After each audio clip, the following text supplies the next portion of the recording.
Okay, so I just wanted to show you how I'm going to meal prep my veggies for a few different meals. I have washed everything. I have a towel lined up over here on a cookie sheet once I cut it all, so I'll just set it there and let it dry for a little bit before I put it into my freezer bags for the freezer. I know I've showed this before, but this is my bag of veggie scraps, so I put all my veggie pieces in there. I save the tops of celery and like the little tips of carrots for our bunny though. And then I wanted to show you, you can regrow your carrots if you just cut the tops off and put them in a little bit of water. Same with your celery. So you just put those in your windowsill. Over here, I already have some carrots that I just very finely diced up in my food processor. We're having a salad tonight, so I've got that ready to go. Then we're going to chop up the carrots first. So we're using carrots for chicken noodle soup. The chopped up ones is for our salad for tonight. And then we are using celery for our chicken noodle soup as well as squash. And let's see. Yeah. Okay. Checking the menu board there to see what we're doing. So you're just going to go through and chop everything up. You can chop them into different ways, however you want them for whatever recipe you need them for, basically. So again, like I said, mine is for chicken noodle soup. So I like mine just in big chunks. So I'll put these rounds onto my towel. It'll just get the moisture out of them before I freeze them. So I'll go ahead and finish all those, and then I'll show you the same with the celery. I'm just going to just kind of roughly chop them up. Now, when you freeze veggies, it is not going to stay real crunchy. So carrots will, but like celery and stuff will get a little bit softer. So if you're using these for like a chicken salad or something where you're still needing that crunch, you don't want to do this. But this just saves me from having to do this for each meal that I'm individually doing, which is a pain in the butt.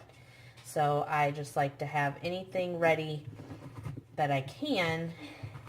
And then in the freezer, it's ready to go. And when I'm ready to make my soup, whether in my crock pot or my stock pot, you just dump it in.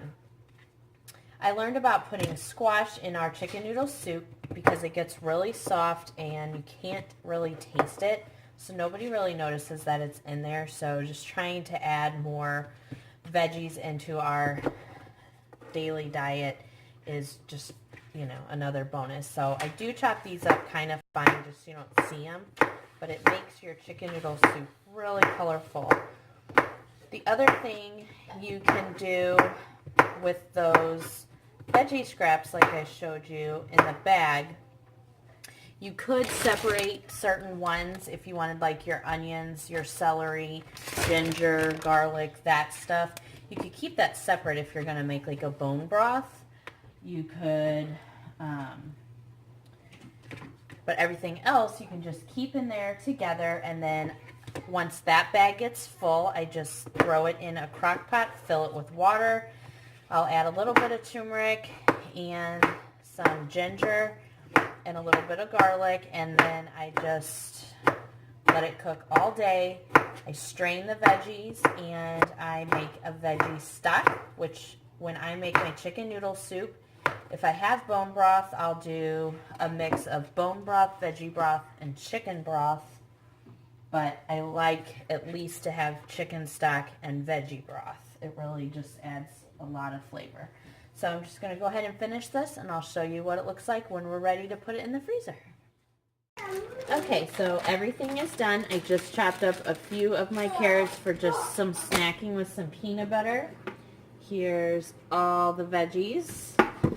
And then I already started a bag for chicken broth veggies, and I have my garlic and some onion already put in here. Over here I have a little bit of ginger, and then I'm just going to start grabbing all the veggies and putting it in my bag. And then I did separate onions, garlic, ginger, and celery for bone broth, and I labeled that bone broth veggies. That way I won't have to come up with anything except for basically like the apple cider vinegar and the fresh parsley. So that's all ready to go as well. So we're just gonna finish up and put everything in the bag.